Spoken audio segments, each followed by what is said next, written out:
Hepinize merhaba arkadaşlar, ben CryptoJax. Bugün sizlerle birlikte oynadığınız oyun için sizi ödüllendiren bir projeyi inceleyeceğiz. Aynı zamanda bu projenin çeşitli airdrop etkinlikleri ve referans etkinlikleri de bulunuyor. Bunların hepsini kendi fikirlerimce sizlere göstermeye çalışacağım. Şimdi ise hep birlikte videoya geçelim bakalım.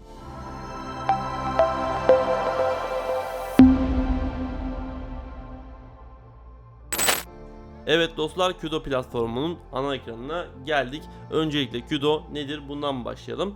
Kudo bir Web3 oyun ekosistemidir arkadaşlar ve bu Web3 oyun ekosisteminde oyuncular sadece oyun oynadıkları zaman değil, aynı zamanda performanslar için de ödüllendirmeyi amaçlayan bir platform. Yani burada sizin oynadığınız oyunlarda performanslarınız bulunuyor ve bu performanslara göre ödüllendiriliyorsunuz. Oyuncular oyun oynayarak ödüllendiriliyor. Bunu tamam anladık ve burada oyun geliştiricileri de oyunlarının aktifliği için ödüllendiriliyor. Yani iki taraf için de win-win durumu olmuş oluyor arkadaşlar. Ayrıca oyuncularına oyun içi eşya alım yapma imkanını da sunuyor ve Kudo'nun, yani bu token'ın oyuncular ve oyunlar arasında dolaşımı oyun endüstrisi için bir kripto token yapmış oluyor ve Kudo token Telos blockchain üzerinde çalışıyor. Bundan da bahsetmiş olalım. Şimdi burada gördüğünüz gibi Kudo'nun özelliklerinden bahsedilmiş. Web2'den Web3 oyunlarına diyor. Yani Web2 oyununuzu kolayca Web3 oyununuza dönüştürmeyi sağlıyor. Bunu nasıl yapıyor? Kudo'nun SDK'sı ile, yani yazılım geliştirme kiti ile 30 dakikada Web2'den Web3'e oyunu çeviriyor arkadaşlar. Burada da Kudo token'dan bahsedilmiş. Oyuncular oyun oynayarak cross oyun token'ı Kudo'yu kazanıyor ve bu tokenlar tüm bu katılımcı olan oyunlarda kullanılabiliyor. Ancak şundan bahsedelim. Şu anda bu proje listeleme olmadığı için, projeleri yani Kudo listelenmediği için ve mainnet'i olmadığı için sizin bu alacağınız tokenlar test token oluyor arkadaşlar. Test tokenlarının bir piyasa değeri olmadığını ve mainnet tokenlarına dönüştürülmeyeceğini unutmayın. Peki madem bu test token'u bizim ne işimize yarayacak diye düşünüyorsanız, mainnet olduğu zaman, yani token lansmanından sonra token için erken erişim sağlayabileceğiniz tek yol launch airdrop'u olacak arkadaşlar. Hemen şu üst kısımda da bakın mainnet lansman airdrop olarak görebilirsiniz. Burayı da sayfayı Türkçe çevirelim. Burada da sizin bu airdrop'a katılmanız için hesap etkinliğinize bakıyorlar. Mesela burada gördüğünüz gibi ilk olarak hesap oluşturun diyor. Ardından hesap, işte bu Kudo'ya bağlı olan oyunları oynayın. Kendilerine atanan test ağı jetonlarını en az bir kez alın diyor arkadaşlar. Burada yani sizin hesap etkinliklerinize bakıyorlar. Ne kadar aktif olduğunuza bakıyorlar. Sonuç olarak sizin aldığınız testnet token'ı da, yani test token da önemli. Bundan bahsedelim. Burada ise Kudo NFT'lerinden bahsedilmiş. Oyuncular sahip olduğu varlıkları Kudo NFT'leri olarak oyunlara aktarıp oynayabiliyor. Tamamen merkeziyetsiz oyun içi öğeler Kudo uyumlu oyunlarda benzer bir şekilde kullanılabiliyor. Şimdi bakın, bu sağ alt kısmında giriş yapmak diye bir bölüm var. İşte hesabınız yok mu, kayıt olun. Açıklama kısmında vereceğim linkten de kayıt olabilirsiniz arkadaşlar. Daha sonra sizi böyle bir oyun ekranına yönlendiriyor. Burada şu anda 18 adet oyun bulunuyor gördüğünüz gibi. Burada da sizin profiliniz var. Burada profilinize geldiğiniz zaman bir Telos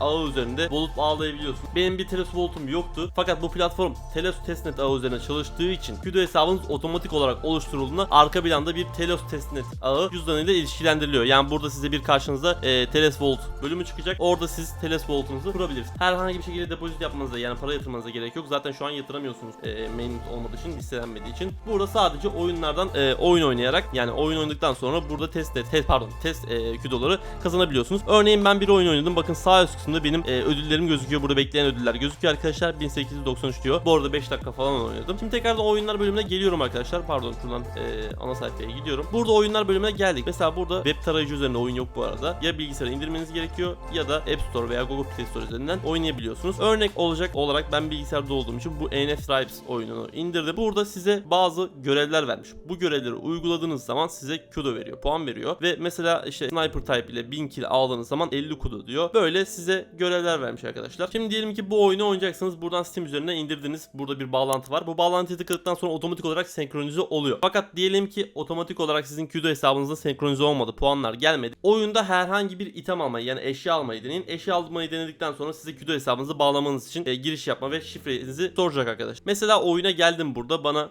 play diyor. Hemen şöyle play diyeceğim. Oyunu oynayan çok kişi yok. Mesela burada bir kişi oynuyormuş. Oyun oynayan kişi olmasa bile botlarla oynayarak puan kazanabiliyorsunuz arkadaşlar. Fark etmiyor yani. Mesela burada botlar var, bakın gördüğünüz gibi. Oyunda bildiğimiz CSGO gibi ama birazcık CSGO demiş, pardon. Şu şekilde gösterelim size mesela. Örnek mesela burada mermi yok. Bu da çok garip. İlk başta mermi yok. Şu şekilde mesela bu ne? 3 vs'ye falan ölüyor herhalde. Eğilemedik buradan. Öldük. Bu şekilde öldürdükçe puan kazanabiliyorsunuz arkadaşlar. Şimdi bilgisayardan oyunu oynadık. Telefondan oynayacağım çünkü en çok kazandıran oyunlar telefonda. Bir oyunu indirirken eğer App Store'dan indiriyorsanız ilk olarak Test Flight uygulamasını indirmeniz gerekiyor.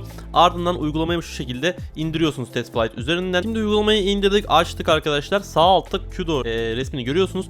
Buradan giriş bilgilerinizi yazmanız gerekiyor. Şimdi uygulamaya geldik. Karşı taraftan düşman geliyor. Bu düşmanı sizin base'inize geçirmemeniz gerekiyor. Burada çeşitli görevler yaptıktan sonra, çeşitli puanlar yaptıktan sonra da Kudo token alabiliyorsunuz. Şimdi burada gördüğünüz gibi yavaş yavaş arkadaşlar geliyor bana robot karşı düşman. Hemen buradan next'e dedi bastıktan sonra arkadaşlar bakın gördüğünüz gibi play diyorum ve bana tekrar tutorial bölümünden diğer bölüme geçiyor. Şimdi sol tarafa bir tane kurdum makine ve onun yanına bir tane daha kuracağım şimdi. İkinci makineyi de kurdum arkadaşlar. Bakın şimdi düşman geldiği zaman onu iki makineye geçeceğim. Tabii ki ileriki bölümlerde daha da zor olabilir oyun. Bu şekilde kazandık. Burada tüm oyunları görebilirsiniz. Mesela altta yaklaşan oyunlar 23 tane daha oyun eklenecekmiş web siteye. Burada da en ödüllendirici oyunlar diyor. Size mesela şöyle İngilizce çevirelim. Oyunların ismini Türkçe'ye çevirdiği için. Bu oyunda çok fazla ödül veriliyor sanırsam. Burada Most Rewarding Games olarak belirtilmiş. Sağ tarafta Telos fiyatı yazılmış arkadaşlar. Alt tarafta toplam blok ödülleri yazılmış. Minimum stake işte oyun geliştiriciler için 1000 Kudo'ymuş. Hizmet sağlayıcılar için ve oyun loncaları için. Bu arada loncalar var. Loncalara da katılıp daha fazla puan alabilirsiniz. Burada en iyi loncaların isimleri yazılmış arkadaşlar. Gördüğünüz gibi şu şekilde istatistiklerinizi görebiliyorsunuz arkadaşlar. En çok oynanan oyunda buymuş bu arada. 4. olarak bu. Çünkü bu Steam oyunu olduğu için kimse bilgisayardan başka oyun indiremiyor sanırsam. Burası rank kısmı. Mesela en çok bu kullanıcının puanı var. 5938 Kudo'su var. Dediğim gibi bunlar normal bir test Kudo arkadaşlar. Yani bunu daha sonra normal Kudo'ya çeviremiyorsunuz. Fakat bu Kudo'lar size airdrop kısmında işe yarıyor. Hemen alt kısma geldiğimiz zaman da burada service providers, yani burada servis işte bir oyun için servis sağlayan, burada en çok referans ile davet yapan kişiler var arkadaşlar. Referans işte stakerlar, hepsi burada belirtilmiş. Ayrıca sadece oyun oynayarak değil, bulduğunuz hata içinde ödül alabiliyorsunuz. Yani burada gördüğünüz gibi şöyle bakın, oyuncular aktivitelerine, performanslarına ve bildirdikleri hatalara göre. Örneğin bir oyunda bir hata var. Bu hatayı bildirdiğiniz zaman da puan alabiliyorsunuz. Kudo alabiliyorsunuz arkadaşlar. Şimdi burada Kudo'nun 2020 Mart'ta Telos Testnet ağında yayınlandıklarından bahsetmişler ve ardından çok hızlı bir şekilde geliştiklerinden bahsetmişler. Bunun için bir airdrop yapıyorlar ve burada tüm Kudo'yu erken benimseyenlere ana lansmanın yakınında, yani öncesinde gerçekleşecek olarak bir airdrop'tan bahsediyoruz diyor. Özellikleri ise, yani katılım şartları ise bir hesap oluşturun diyor. Ardından giriş yapmışken Kudo'ya bağlı oyunları oynadım. Kendilerine tahsis edilen test ağı tokenlarını en az bir kere kaptılar ve Telos hesaplarını taşıdılar diyor burada gördüğünüz gibi. Kudo'nun Telegram veya Discord'una üye olun diyor. Burada size görevlerden bahsedilmiş ve erken benimseyenler toplam 18 milyon Kudo tokenını aktif oyunculara ve oyun geliştiricilerine ödül olarak, hediye olarak sunacaklarmış arkadaşlar. Burada bu tokenların nasıl dağıtıldığından bahsedilmiş. İşte %21'i oynanan bölümü sanırım. Aynen. %21'i süreye göre ne kadar oynadığınız veya hesap aktiviteleriniz. Burada %5'lik kısmı ise devlere, pardon %73'lük aktivite. Burada hesap yaşamış %21'i, kusura bakmayın arkadaşlar. Buradan airdrop detaylarını da öğrenebilirsiniz. Burada ise bir referans yarışması var. Yani en çok referans yapan kullanıcılar arasında bir ay sonra hesaplarına bir ödül dağıtımı olacakmış. Burada bronz seviye, gümüş seviye, işte referansa göre 10 referansta bronz seviyeymiş. Gümüş seviye bir kullanıcıyla sınırlı 50 referansmış. Yani 50 kişi davet etmeniz gerekiyor. Altında 100 kişi, elmasta 500, bir Kudo King'de 1000 kişi davet etmeniz gerekiyormuş arkadaşlar. Burada da referans ödülü var. Bunların hepsini açıklama kısmına bırakacağım. Bir videonun daha sonuna geldik. Daha fazla böyle videonun gelmesi istiyorsanız kanalıma abone olmayı unutmayın. Videodaki hiçbirinin yatırım tavsiyesi olmadığını sizlere belirtmek istiyorum. Hepinize iyi günler dilerim arkadaşlar.